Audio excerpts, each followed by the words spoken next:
Barrett Tagliarino here again, and this week I have another scale exercise to help us drill shapes into our brains. So far we've covered pattern 2 and pattern 3 in the key of C, and I hope you're not too bored with the key of C, because now I want to do pattern 4. That was 2, 3, and then here's pattern 4 in the key of C in 8th position. We got the root on the 8th fret of string 6 and 1, and on the 10th fret of string 4.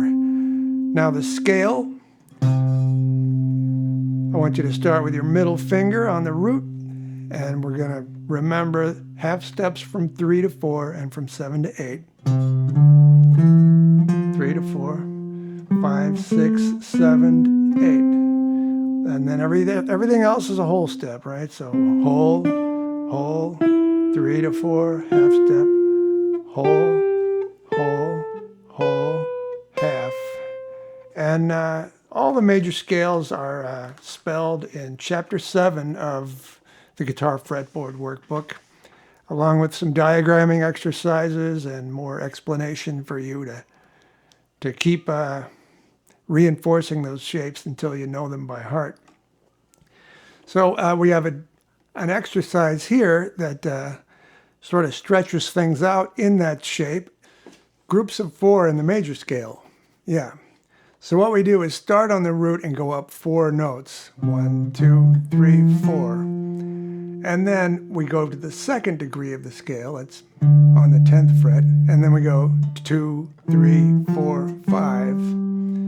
And then we do the same thing starting on the third note. 3, 4, 5, 6. And then 4, 5, 6, 7. 5, 6, 7, 8. 6, 7, 8, 9. You can also call that 2, of course. And then 7, 8, 2, 3.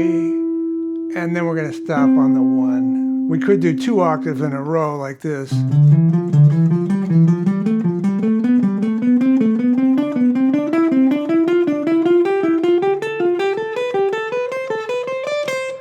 But 1 octave is enough, and this way it'll keep us from turning the beat around. And if you remember, I was talking about developing your phrasing instinct.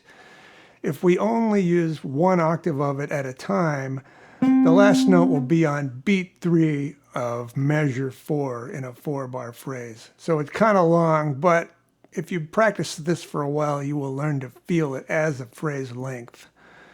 And to help you keep your place, I would like you to just call out the scale degree of the first note in each group, like this. 1, 2, 3, 4, 5, 6, 7, 8, 4.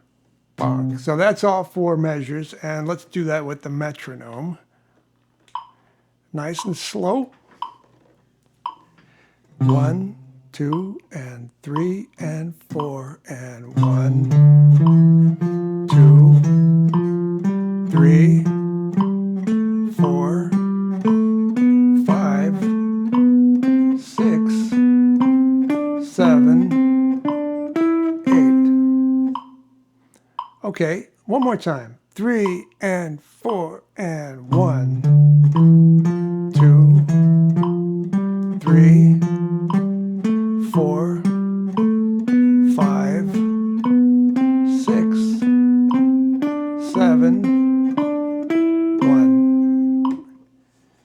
Now let's do the upper octave here in pattern 4, starting with the pinky on the 10th fret of string 4. So we got 1, there's the half step from 3 to 4, right? And then 2, 2, 3, 4, 5, and then 3, 4, 5, 6. Now you may finger this a little differently from me, but I'm going to sort of stay in 7th position here, using my middle finger for the G on the 2nd string, and then reaching back with the ring finger, because I don't want to go, that could be that could be hard, right? So I'm gonna start by reaching up with the ring finger for the 10th fret of string 3, and that's the 4th degree of the scale. So sort of minimizing my shifting, right? Just a little bit right there. If that's too hard for you, you could play the E on the 9th fret with your middle finger. So that's 4, 5, 6, 7, and then 5, 6, 7, 8, 6, 7, 8, 9.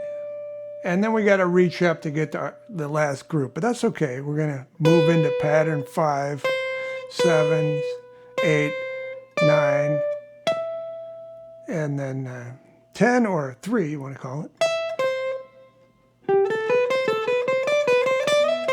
You can slide or stretch. Okay, let's do that one with the metronome, nice and easy.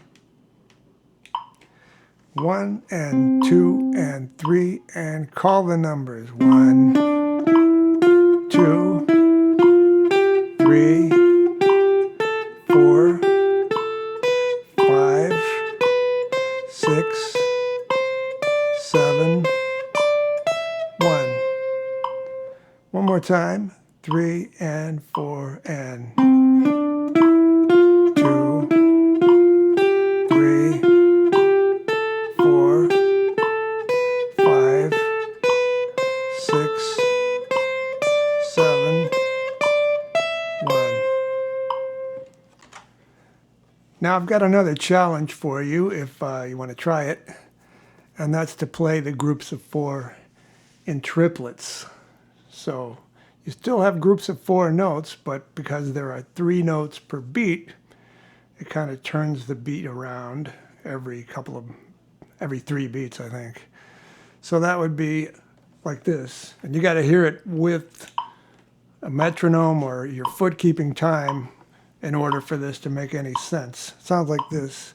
3, 4.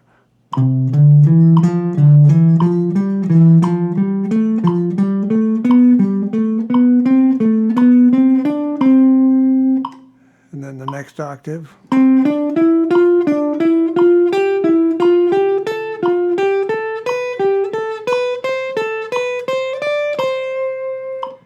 Okay, so you can see that's a little bit different. It's the same sequence of notes, but because of the rhythm, it's going to feel really awkward at first when you try to play it.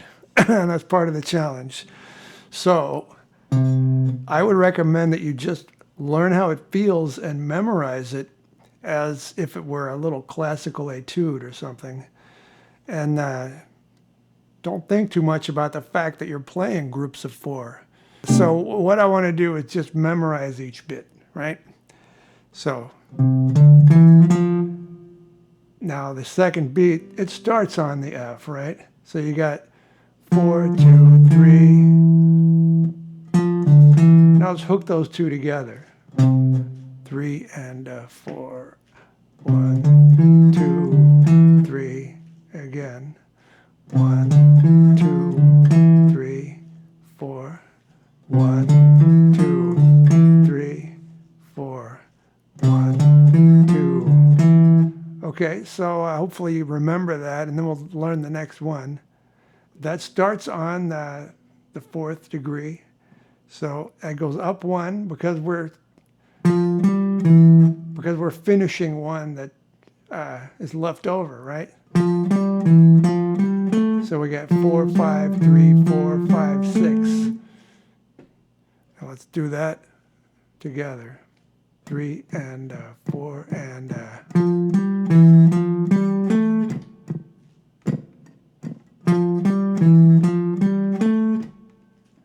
one more time. Now the 2 things we've just played, get that click going. 2, 3 and 4 and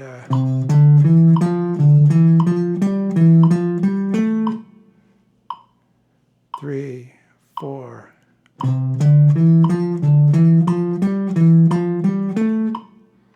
And that's the whole pattern right there. Those 1, 2, 3, 4.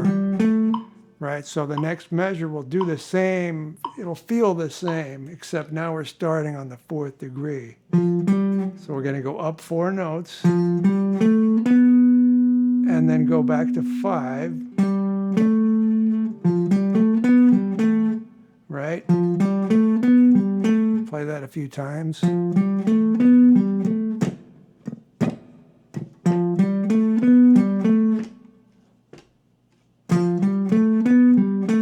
And then the next group starts on the 7th degree, B, 7, 8, 6, 7, 8, 9.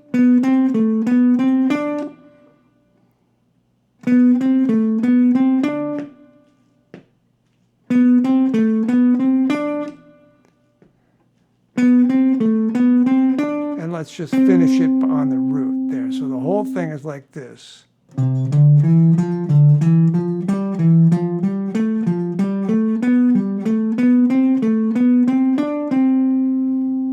Okay, so that'll probably be enough to keep you busy for a while.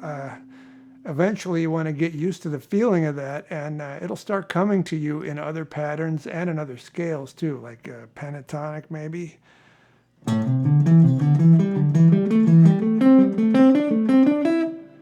So give that one a shot and maybe work out the upper octave.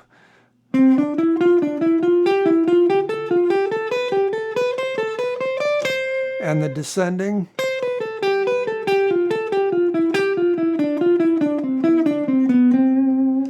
Sounds kind of cool. And it helps you learn that scale pattern. You really have to know it because you're going to be focusing on the sequence. All right, that's it for today, and thanks for your patience. See you next time.